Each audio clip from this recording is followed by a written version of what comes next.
Let me just say, I ain't never really been a fan of Hulk Hogan like that. Never. I like Saturday night's main event. I wanted to see him get beat, and then when Andre the Giant, when he beat him, I stopped watching wrestling. But at one point, I did want to go. That's the only thing that my parents didn't take me to go. They were just like, nah, because of the racial overtones, and I got to do shit as a kid. Like we had what season tickets to the Phillies,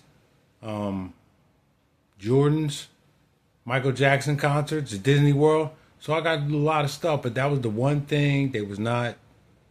They was just like, nah. My pop, mom, especially both of them, because of the racial overtones. I mean, first of all, black people never win the belt. They just and never win the big matches. I remember the Junkyard Dog.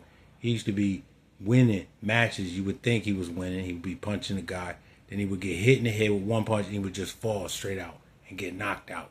If you're an old wrestling aficionado, you know exactly what I'm talking about. They don't. None of them. Coco Beware run around like a bird. Slick was a pimp. They always had negative overtones. My pop brought that shit up to me as when I was grown. When I was a kid, he didn't say nothing about it. But he said at the end of the day, he wouldn't go across the street to see that shit. Nigga all fucked up on the ground because we was watching a clip of it. Big fat dude rolling around on the ground after white dude hit him with a hacksaw. Nah, man. It probably. I mean, I don't know if I'm. It's probably the fantasy of the W man to, beat niggas up, and that's where wrestling came from because it's all fictitious. Because that don't usually happen when it's 1-on-1. It just don't. It don't. They don't never come after you when it's. Oh, that's for another video. But anyway, but the stuff Hogan said, there's no coming back from that. There were people saying, black content creators I respect, that were saying if he had repented, I don't know how he could do that. I mean, unless he gave, but anything he did, he was only going to do it because he got caught hearing, or they got caught hearing him saying what he got caught. Basically, he got caught. That's the only reason why they showed him getting baptized. Why were the cameras there? Were the cameras there when you were baptized? Because they weren't there when I was baptized. So they were only there to get publicity, like he's healed and became a different person. But I don't think it's in his heart. Nah, that racism stuff, it be in people's heart. Like,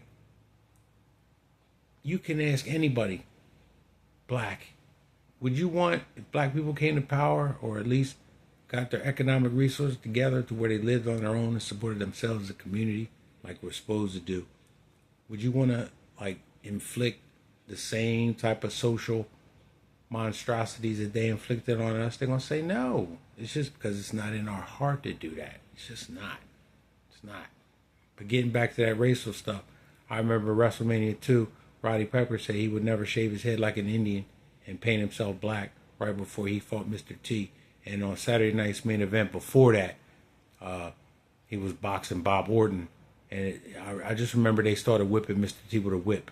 More racial stuff, man. I wouldn't go across the street to see that shit as a grown man. I really wouldn't. But forget about Hulk Hogan. Let him rest in eternal damnation, because I really believe he was a true racist at heart. And when you're truly racist at heart, I don't really know if you can repent and come back from something like that. I just don't think you can. And the community is not mourning his loss. They're not looking at it like that was something we gonna let slide. It's a new generation of black people. We just not forgiven when you come out your mouth with something stupid and just you can say sorry and we just forgive you. Nah, that's not happening no more. Them days is done.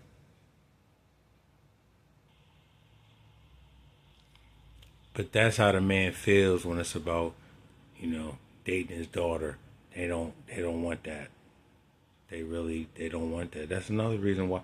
If we was to come into our true selves and have the economic resources that, like, if they gave us our 40 acres and a mule back when they were supposed to get it to us, we'd have wealth beyond measure, and we would be the number one desired man on the planet. That's the only thing that's keeping us from being that. That's why all the basketball players. That's why he said what he said. If you want to get an N word, you're one of them $100 million N words that play basketball. But, you know, if all of us had some money, we'd have all the women. Or we'd have our choice, or our pick, and all the women. That's what we'd have. But one more thing. This is one of my heroes. That's one of my heroes. And Malcolm X, he's a hero of mine too. And then you got, the W people that was ever like my childhood heroes. Those the three I just mentioned. Those are my adult heroes. My childhood heroes would be Luke Skywalker, fictitious, Popeye, fictitious, and who else? Oh, Rocky Balboa, fictitious. So, you know, whenever they make up somebody that they want to believe in and look up to, it's got to be somebody that never existed. Think about that.